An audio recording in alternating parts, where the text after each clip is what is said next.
Terre Rouge. Le nom de mon album est venu à moi comme une évidence.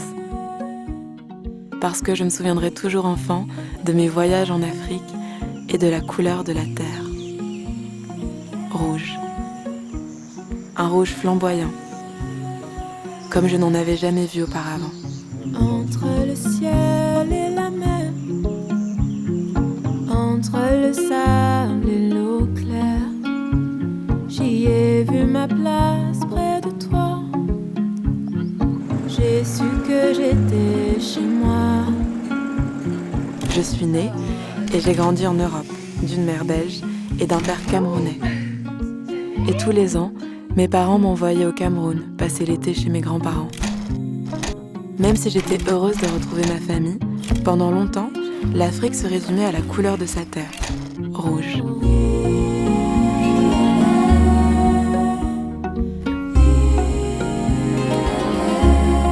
Sur ma terre rouge, Intense et lointaine, à la fois intrigante et effrayante dans mes yeux de petite fille.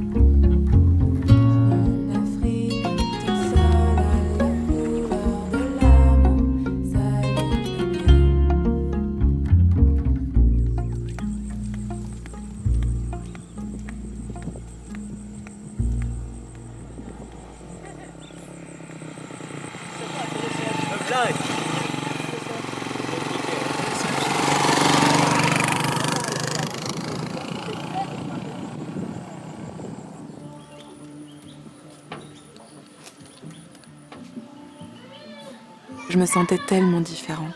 Souvent mal à l'aise avec les adultes, j'avais l'impression d'être à côté de la plaque.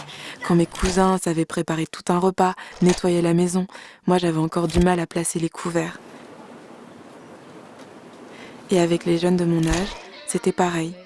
J'avais pas les codes et je sentais bien que j'attirais la curiosité, les interrogations et parfois malgré moi, l'envie. je suis la blanche, comme il m'appelle. Parfois la noire, comme ils aiment le faire savoir. Mais si ma peau brille au soleil, elle n'a pas la couleur de l'épaisse. Je suis la blanche. Au marché, on m'appelait la blanche et mes grands-parents ne voulaient jamais que je sorte sans qu'on m'accompagne. C'était trop dangereux pour une petite Européenne de se balader seule, me disait-il. Et pourtant, la fin de l'été venue, c'était les yeux remplis de larmes que je quittais le Cameroun. Je suis la blanche à l'africaine. J'ai beau le savoir, ce mot me fait la peine. Car c'est pour mes frères, je suis étrangère. Quelle est ma place sur cette terre? Oh, et sentiment. J'aimais jouer dans le sable noir de la plage de Limbé, regarder grand-mère préparer le ndolé, me balader près du cours d'eau de Bonamoussadi, les après-midi entre cousins à la Cité des Palmiers, le nido au petit déjeuner. Mais ce que j'aimais par-dessus tout, c'était courir pieds nus sur la terre rouge de mon village, Bangwa.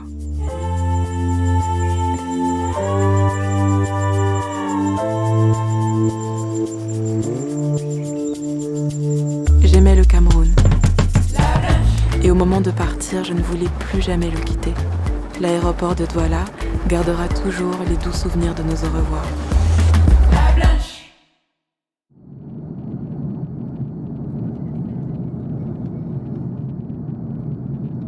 Mais la rentrée scolaire arrivait toujours trop vite et revenait avec elle mes habitudes, mon quotidien, et à nouveau l'Afrique me semblait si loin. Adolescente, mon lien avec le Cameroun s'est fragilisé.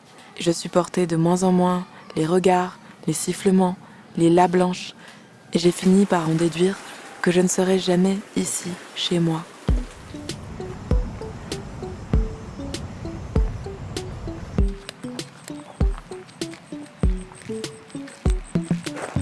Alors les années ont passé, 10 pour être exact, et je ne suis plus retournée en Afrique, trop occupée, disais-je, par la musique.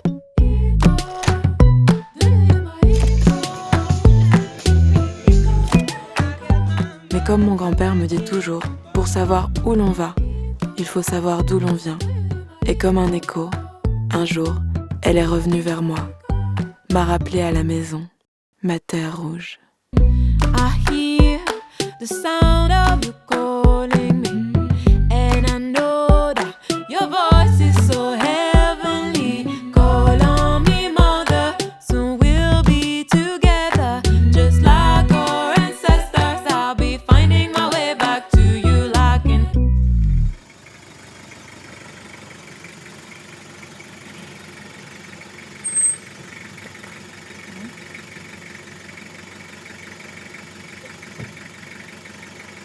C'est à travers ma rencontre avec mon instrument, la Kora, que l'Afrique m'a rappelé à elle pour la première fois.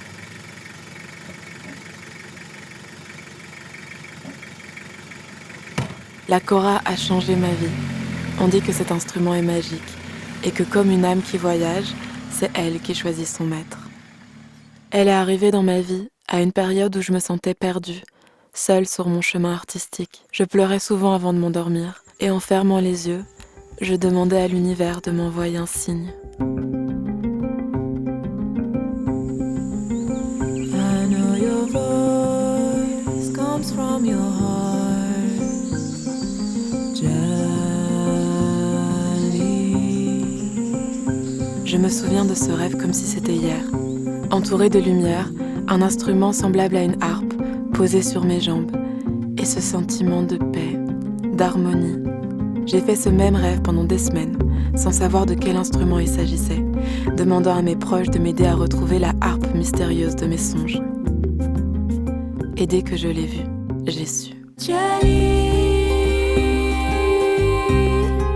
yeah, jelly. I'm listening, jelly, yeah, jelly. C'est là que j'ai découvert l'histoire merveilleuse de la Kora. La Kora est un instrument ancestral réservé aux hommes d'Afrique de l'Ouest, les griots, que l'on appelle traditionnellement les djali. Les djali sont les conteurs, la bouche et les oreilles de l'un des plus grands empires africains, l'empire mandingue. Fondé au XIIIe siècle par le guerrier Soundiata Keita. Son peuple, appelé les Malinké, s'étend sur plusieurs pays d'Afrique de l'Ouest, dont le Mali, le Sénégal, la Gambie, la Guinée et bien d'autres. C'est les Djali qui, à travers leur voix et le son de la Kora, transmettent de père en fils les histoires et légendes de leur empire.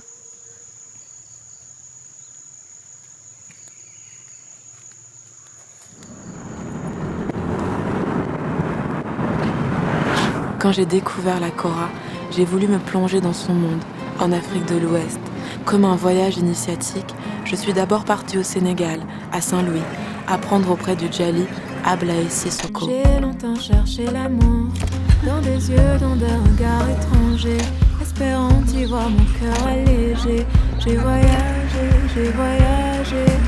Là-bas, Ablaye m'a dit « Lubiana, la Kora a le son de ton âme, alors ne perds jamais ta bonté.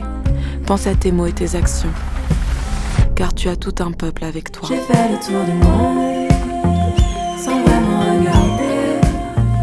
Tout était dans mon monde. Lubiana l'a bien aimé. Je me suis rendue au monastère de Kermoussa pour rencontrer les moines et écouter les chants liturgiques qu'ils ont adaptés au jeu de la Kora. À Dakar, j'ai été voir les jeunes griots de la banlieue de Pikine chanter l'espoir et l'amour. Et à chaque rencontre, mon émerveillement pour le peuple malinké qui grandit. Je suis ensuite partie au Mali, dans la grande famille de griots, les Diabaté.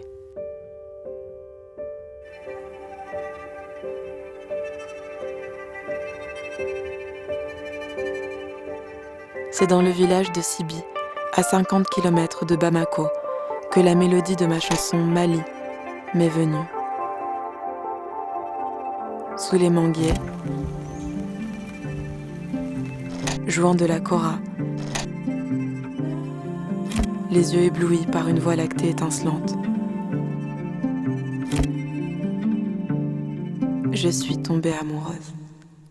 In your land, I will grow, I will learn, I will know. You're the sound of my heart. Mali, oh Mali. Plus qu'un peuple, une culture, une histoire, une terre rouge, comme l'amour, les Diabaté, la bienveillance, les rires et l'échange. Et tout naturellement cette évidence, Mali, en duo avec Toumani Diabaté, l'un des plus grands joueurs de Kora au monde, descendant de la 71e génération de griots, fils de celui que l'on surnomme le roi de la Kora, Sidiki Diabaté. On dit que son ancêtre, Jelimankan Diabaté, aurait reçu de l'empereur Sundiata la toute première Kora au monde. Je ne pouvais pas donner vie à cette chanson sans Toumani. Mali est né de notre rencontre, de cet amour intense qui nous lie à la Kora, la culture et la tradition mandingue, mais aussi et surtout à la Terre Rouge.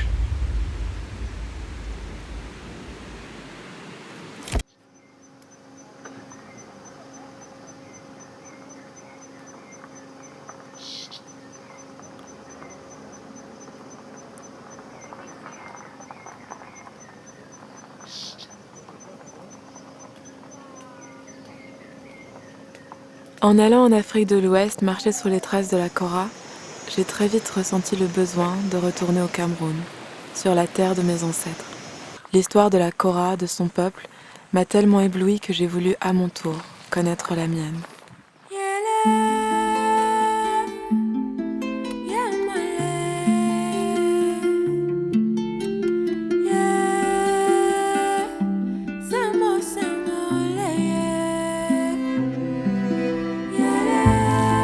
Je m'appelle Lubiana, Kepaou, Kouamou, Tchoutwo, Nono.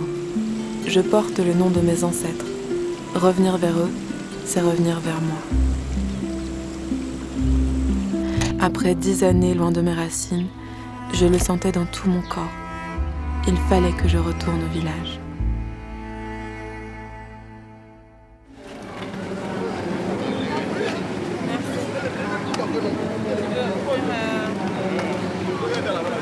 En atterrissant à Douala, j'avais beaucoup d'appréhension. Mes souvenirs d'adolescence, la blanche, refaisaient surface et j'avais peur de ressentir encore cette différence, cette distance avec les miens. Mais en arrivant à l'aéroport, en tendant mon passeport à la douanière, je l'ai vu lire mon nom, sourire aux lèvres et exclamer à sa collègue « Regarde, c'est une Kepaou, c'est notre fille. Bienvenue à la maison. » J'ai plongé dans l'eau, plongé dans le fleuve. J'ai déposé mon fardeau, toute ma peur, mon ego, ma colère, ma peine. J'ai plongé dans la rivière, baigné mon cœur blessé. J'ai noyé toute ma peine, mon corps est plus léger. Mon retour au village a été une fête, remplie de joie et d'émotion. Grand-père et moi sommes allés à la case de nos ancêtres. Je les avais quittés enfants, je les retrouvais femmes. Dans ce lieu sacré où repose notre lignée, le temps s'est arrêté. Et bercé par le doux son des prières, le bruissement des grains de jujube sous mes doigts, j'ai senti se poser dans mes mains une chaleur qui ne m'a plus jamais quittée. La force de mes ancêtres.